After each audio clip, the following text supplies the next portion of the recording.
दोस्तों आज के वीडियो के अंदर मैं आपको बहुत ही महत्वपूर्ण बात बताने वाला हूं जो हर एक पति चाहते हैं। पति लोगों का ये कहना होता है, ये सोचना होता है कि जो महिलाएं, जो पत्नी शारीरिक रूप से अक्षम है यानी कि वो कमा नहीं सकती है तो उनको ही केवल मेंटेनेंस मिलना चाहिए, अदरवाइज और किसी भी पत्नी को, किसी भी महिला को मेंटेनेंस नहीं मिलना चाहिए। तो इसकी पूरी जानकारी मैं इस वीडियो के अंदर बताने वाला हूँ। वीडियो बहुत ही महत्वपूर्ण है, कहीं से वीडियो को स्किप नहीं करना है क्योंकि ये जानकारी आपको जानना बहुत ही जरूरी है, आपके फायदे की जानकारी है, इसलिए अंत तक बने रह के पूरी जानकारी का फायदा उठाइए। और ये आपका अपना चैनल है, इसको अगर आप अभी तक सब्सक्राइब नहीं करे हैं तो पहले इसको सब्सक्राइब भी कर दीजिए और साथ में बेल आइकन को भी दबा दीजिए। तो चलिए शुरू करते हैं। तो वेलकम दोस्तों, मैं हूं आपका अपना एंडोकोड जितेंद्र। दोस्तों जो पत्नी पति के साथ में रहती है उसका भरण पोषण करना पति का एक दायित्व होता है, पति का एक कर्तव्य होता है। पर जो पत्नी बिना किसी कारण के पति को छोड़ के अलग रह रही होती है और उन पति पत्नी के बीच में डिस्प्यूट हो जाता है, वो पत्नी गलत होती है, तो ऐसी एवज के अंदर पति उस पत्नी को पैसा नहीं देना चाहते हैं।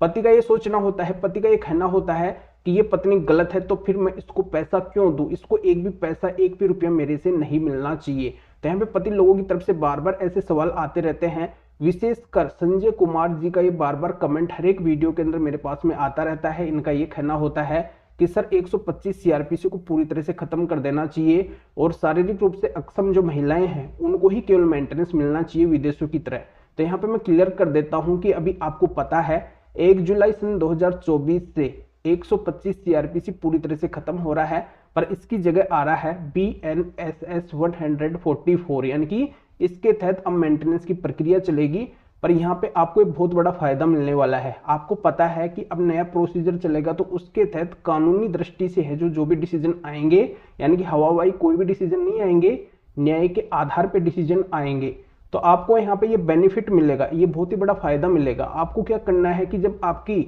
मेंटेनेंस की प्रोसीजर चलेगी कोर्ट के अंदर तो उसके अंदर आपको जज साहब को, मजिस्ट्रेट साहब को अपनी तरफ कन्विंस करना है, समझाना है, अच्छे से वहां पे मजबूती से बात रखनी है कि देखो अब से पहले पुराने कानून चल रहे थे और पुराने कानून के तहत हमारे साथ में बहुत ज्यादा अन्याय हो रहा था, तो अब ये जो नए कानून आ गए हैं तो इसके तहत हमें न्याय मिलना चाहिए, न्याय के आधार पर डिसीजन होना चाहिए। देखो यहाँ पे न्याय ये कहता है, देखो जो पत्नी हाउसवाइफ है वो पति का काम करती है, पति के घर के अंदर रहती है, पति के बच्चों का देखभाल रखती है, पति के माता पिता का देखभाल रखती है, पति के अन्य फैमिली मेंबर का देखभाल रखती है, संपूर्ण काम वो घर का करती है, तो ये पति का दायित्व होगा, परम कर्तव्य होगा। हर हाल के अंदर पति को ऐसी पत्नी का भरण पोषण करना ही पड़ेगा क्योंकि ऐसी पत्नी को बिल्कुल भी समय नहीं मिलता है बाहर जाके कमाने का या फिर घर में कमाने का, क्योंकि वो पूरा समय पति के घर के अंदर दे रही है, पति के काम के अंदर दे रही है। ऐसी पत्नी का अगर पति भरण पोषण नहीं करते हैं तो यहाँ पे कोर्ट का इस तरीके का ऑर्डर हो सकता है कि ऐसी पत्नी को पति भरण पोषण दे। तो ये जानकारी यहाँ पे समझ में आ गई होगी।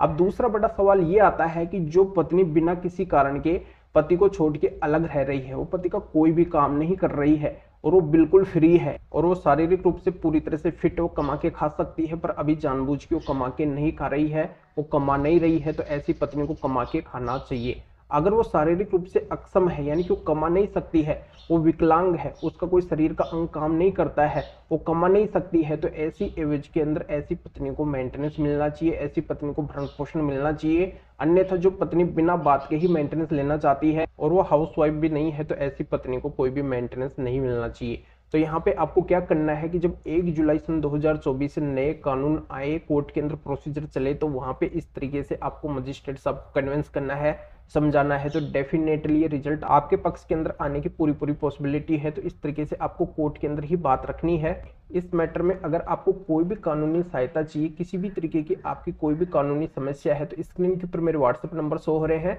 इसके ऊपर व्हाट्सएप मैसेज करके अपॉइंटमेंट बुक करवा के डायरेक्टली मेरे से कॉल के ऊपर बात कर सकते हैं। अपनी किसी भी तरीके की कोई भी कानूनी समस्या है तो उसका समाधान मेरे से जान सकते हैं। तो अभी तो आपको वीडियो को लाइक करना है और शेयर भी करना है जो और लोगों तक ये जानकारी पहुंच सके। तो वीडियो देखने के लिए आप सभी का बहुत बहुत